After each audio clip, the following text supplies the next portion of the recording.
ऐसी जिंदगी रही कोई बात नहीं, पर अब यदि समझ आई है तो सत्संग में जाओ।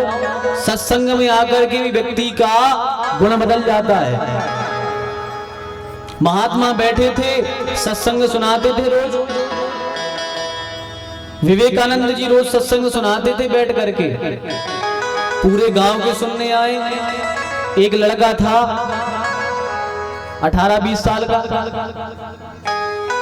उसका बचपन बिगड़ गया। उसने क्या किया कि चोरों के साथ में बैठे, जुआ खेलने वालों के साथ में बैठे, शराबियों के साथ में बैठे। तो अब जिसके साथ में बैठेगा वैसे गुण आ गए उसके अंदर। सारे गांव में उसका नाम खराब हो गया, सब उसको वैसी समझने लगे। एक दिन महात्मा के सत्संग में पहुंचा, बोले महात्मा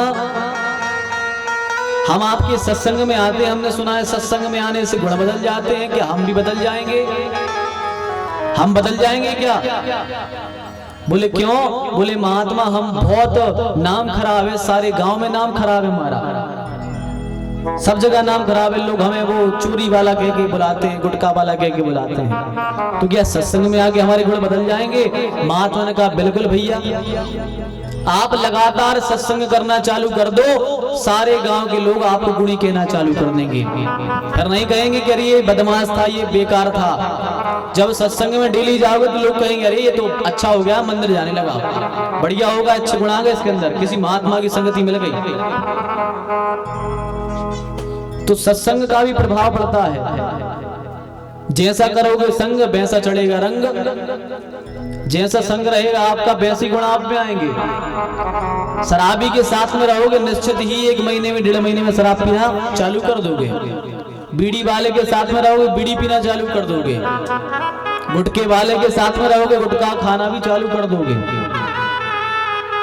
90% हो जाता है संग का प्रभाव, 10% नहीं हो पाता, क्योंकि जो अपने मन को बिल्कुल केंद्रित किए हैं कि नहीं करना, हम कुछ भी हो जाए, तो वो नहीं भी हो पाते। लेकिन 90% लोग संग से बिगड़ जाते हैं। इसलिए संग अच्छा करना चाहिए, संग की प्रधानता को ही संतों ने कहा है।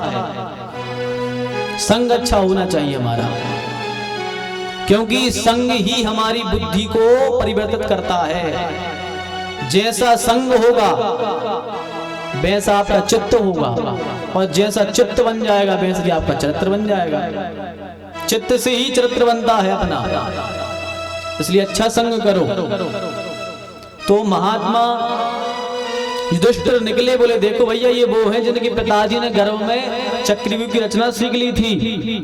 एक बोला अरे इनके पिताजी को छोड़ो, इनके बब्बा की सोचो। बब्बा के साथ में स्वयं परब्रह्म परमात्मा रथ चलाते थे, वे उनके घर के हैं जी। अरे भैया बड़े भाग्य हैं परीक्षित के, तो वाह वाह कितने बड़े कुल के हैं ये। जब परीक्षित ने सुना अपने कुल की प्रशंसा तो कहा वाह ये हमारे कुल की शान थी, ये हमारे कुल वाले थे, ये नाम करके गए हैं जिनके साथ में ठाकुर जी रहते थे, ये नाम करके गए हमारे कुल वाले। तो इसलिए आप सब भी जितने यहाँ बैठे हो अपने कुल को नाम दे करके जाओ। आपके कुल की लोग बड़ाई करें, अरे ये फलाने दाऊ के लड़का है, अरे वे दाऊ बहुत अच्छे थे भैया, उनके पिताजी बहुत अच्छे थे, उनके लड़का बहुत अच्छे थे, और मोड़ा में भी वैसे ही गुण है, बहुत अच्छे हैं जी। तो अपने कुल का नाम करके जाओ कि लोग कहें कि वाह वो थे भजनानंदी, 24 घंटे भगवान का भजन करते थे, मंदिर में जाते थे, रोज भगवान का कीर्तन करते थे, कथाएं सुनते थे। ये चर्चाएं हो बाद में आपके जाने के बाद, ये चर्चाएं ना हो कि अरे भैया वे सीताराम, ऐसी चर्चाएं ना हो कि आपके कुल की आपको सोचो अरे ऐसे बाप के आए, ऐसे दादा के कुल में हम जन्म लेके आए, ऐसे कलंकी मत बन के जाना कि तुम्हारे घर के तुम्हें गाली दे। और लोग देते हैं गाली अपने पूर्वजों को, आज के बच्चे तो देते हैं, आज के बच्चे पक्के में देते हैं, कई कई, सबकी नहीं कर रहे, कई कितना अच्छा भी माता पिता करने पर भी देता ही है। ऐसे भैया सुन भी मिले ही गाली बाद में, ऐसे पहले ही भजन कर लो। कैसी गाली देते हैं, यदि आप चले गए और बंटवारा करके नहीं गए और 3-4 में भज जा सुबह कहते हैं बाप कर गए जो, और ने लड़ाई बिदवा दे इतनी जा। भी कर जाते सामने कच्छु गतने होती भी तो चले गए सरा को पर ते मरवा गए छोड़ गए हमारो खिलाने ऐसी के थे मोड़ी मोड़ा मरवे के बाद में आओ तो जे सुनवे तो मिले ही भैया ईमानदारी बात है। इसे घर परिवार में न लगे रहो, भगवान को भजन करो, घर में तो रहो सब करो, भगवान को भजन करो केवल, नहीं तो जी सुनवे तो मिल नहीं है। चाहे आज कितना अच्छो करके जज्जो तुम 50 एकड़ भी दे जज्जो मगर भी सुनवे तो मिले हैं। अगर एक मोड़ा को आधा एकड़ कम ज्यादा हो गई वो जाई के है। इसलिए अच्छे कर्म करो। यही कथा का सार है, यही कथा का महत्व है। तो राजा महाराज परीक्षित बन गए हैं। परीक्षित ने बढ़िया राज किया है। एक 3 पैर की गाय, 3 पैर का टूटे हुए पैर का बैल पड़ा था, गाय माता रो रही थी। युधिष्ठिर ने देखा अरे ये कौन है, काला कलूटा पुरुष मार रहा था, तलवार निकाले, अरे दुष्ट गोविंद चले गए तो क्या हुआ, तू गाय पर हाथ उठा रहा है। अरे गोविंद भली चले गए, गोविंद का भी प्राण प्यारा बचा है, गोविंद का सेवक बचा है, ये गौओं की रक्षा करेगा, मैं तुझे भी मार दूंगा। जैसी तलवार निकाली कलयुग चरणों में आके गिर पड़ा। बोले महाराज क्षमा कर दो हमें, हमारी गलती नहीं है। बोले क्यों, तुम हो कौन, कौन हो तुम? बोले महाराज हम कलयुग हैं। बोले यहाँ क्यों आए? बोले महाराज हमारा समय आ गया।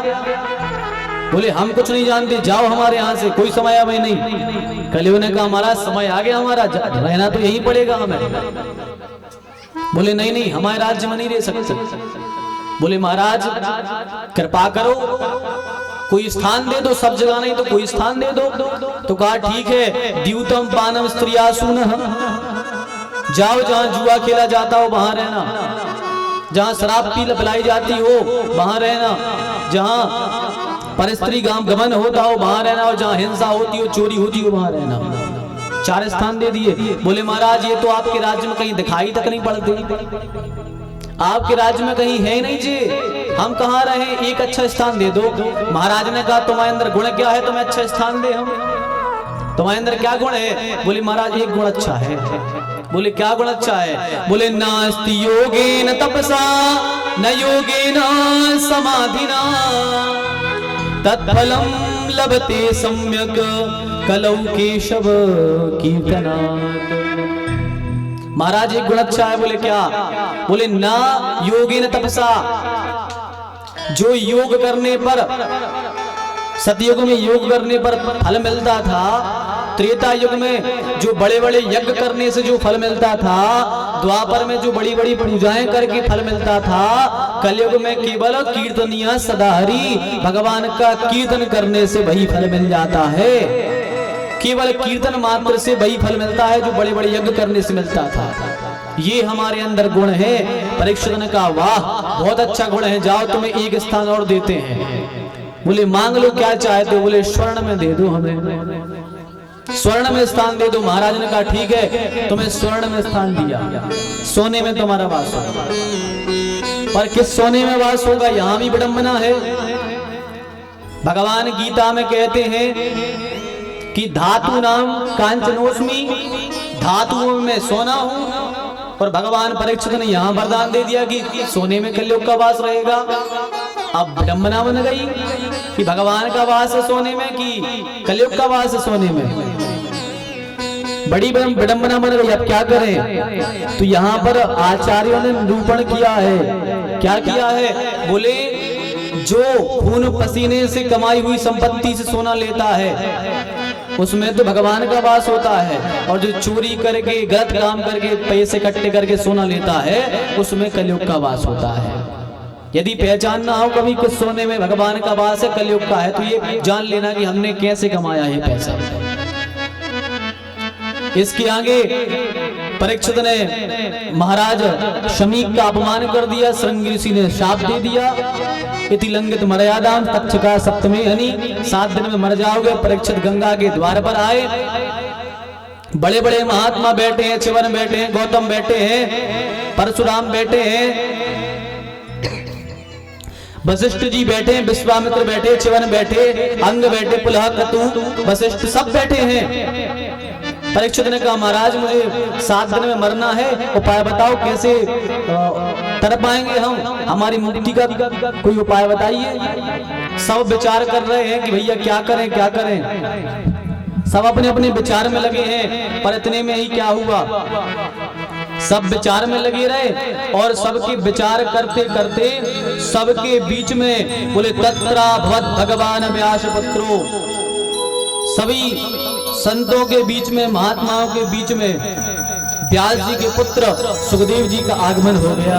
बोलिए सुखदेव जी महाराज की। सुखदेव जी महाराज आ गए।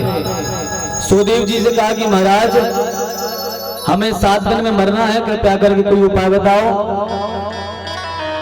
तो जैसे ही यह प्रश्न किया, सुखदेव जी कहते हैं भैया तुमने बहुत अच्छा प्रश्न पूछा है, तुमने बहुत अच्छा प्रश्न पूछा है।